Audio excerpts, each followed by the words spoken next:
तेलुगु युवक मंडल कनेरी भवन में सभी गणेश भक्तों का हार्दिक स्वागत करते हैं। भगवान श्री कृष्ण ने अपने अवतार में अनेक लीलाएं और चमत्कार किए हैं। इस साल आपके सामने ऐसा ही एक चमत्कार चलचित्र के द्वारा प्रस्तुत करने जा रहे हैं। इंद्रदेव का गर्भहरण। ब्रिज में हर साल भगवान इंद्र को प्रसन्न करने के लिए उनकी पूजा की जाती थी। ब्रजवासियों का यह मानना था भगवान इंद्र की कृपा की वजह से ब्रिज में बारिश होती है, पशुओं को चारा मिलता है और खेतों में अनाज भी उन्हीं की वजह से होती है। ऐसे ही एक दिन ब्रिज में सभी ब्रजवासी भगवान इंद्र की पूजा की तैयारी कर रहे थे। तभी भगवान श्री कृष्ण अपने मित्रों के साथ बाहर जाते हैं। सभी ब्रजवासियों की यह चहल पहल देखकर वह सोच में पड़ गए और पास ही खड़े अपने पिता के पास गए और उन्हें पूछने लगे, बाबा, आज गोकुल में किस उत्सव की तैयारी है? सब गोप गोपियाँ नए नए वस्त्र पहने घूम रहे हैं। देवराज इंद्र की पूजा करने के लिए ये सारी तैयारियां हो रही हैं। इंद्र की पूजा? हाँ, ये इंद्र हमारा क्या करता है बाबा, जिसके लिए आप उनकी पूजा करते हैं? नहीं कान्हा, देवताओं के लिए ऐसा नहीं कहते। देवता नाराज हो जाते हैं और फिर भगवान इंद्र तो देवताओं के राजा हैं, वो मेघों के भी स्वामी हैं। इसीलिए वर्षा ऋतु के आगमन के पूर्व हम ये पूजा करके उन्हें प्रसन्न करते हैं। और यदि इस प्रकार उनकी पूजा न की जाए तो अवश्य देवता क्रोधित हो जाएंगे। हमारी गरीब का भरण पोषण जो अपनी घास, अपने जल अथवा अपने फलों के द्वारा करते हैं, वही गिरिराज गोवर्धन है। इसलिए हमें पूजा करनी है तो हमें इंद्र यज्ञ को छोड़कर गिरि यज्ञ और गौ यज्ञ आरंभ करना चाहिए।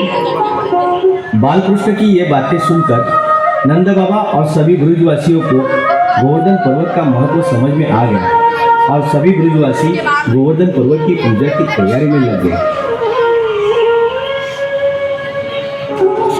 चलो भाई, सब गोवर्धन पर्वत चले। चलो।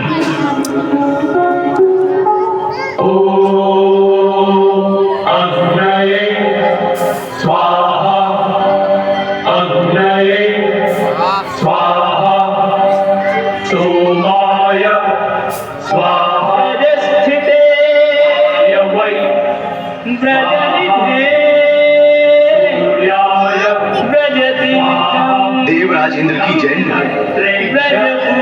इस समय अकस्मात आने का कारण क्षमा करें देवेंद्र। प्रभु, इस वर्ष से धरती पर आपकी पूजा बंद कर दी गई। नहीं, ऐसी कुबुद्धि उन्हें किसने दी? जी नंद गोप का पुत्र है कृष्ण, उसी के कहने से उन्होंने आपकी पूजा त्याग गाय और गोवर्धन पर्वत की पूजा शुरू की। कृष्ण? जी हाँ। उन सबको ऐसी शिक्षा दो कि मृत्यु लोक में फिर कोई और ऐसी दुष्टता करने का साहस भी न कर सके। और उन्होंने ब्रजवासियों के ऊपर अपना क्रोध प्रकट करने हेतु एक बड़ा तूफान और भारी बारिश भेजी।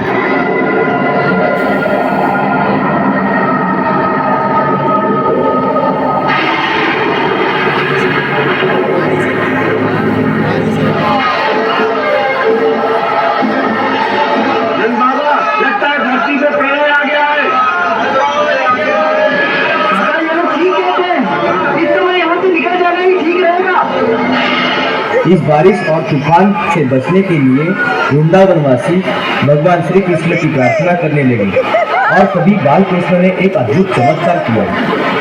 उन्होंने अपनी छोटी उंगली पर विशाल गोवर्धन पर्वत को उठा लिया।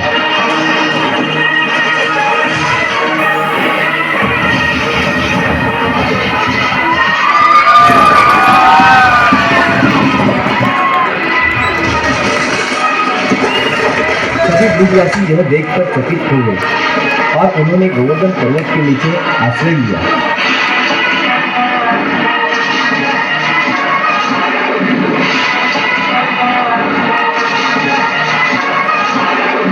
अगले 7 दिनों तक सभी ब्रजवासी वहां सुरक्षित थे।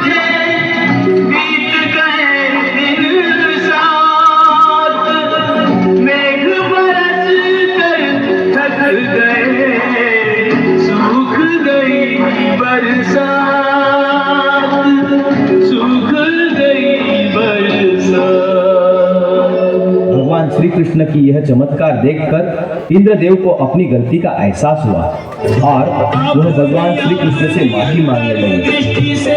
इस तरह भगवान श्री कृष्ण ने गोवर्धन पर्वत को उठाकर न केवल ब्रजवासियों की रक्षा की बल्कि उन्हें यह भी सिखाया कि सच्ची शक्ति और सुरक्षा भगवान की कृपा और हमारे अपने प्रयासों से आती है, न ही केवल पारंपरिक देवताओं की पूजा से। जय श्री कृष्ण। राधे राधे।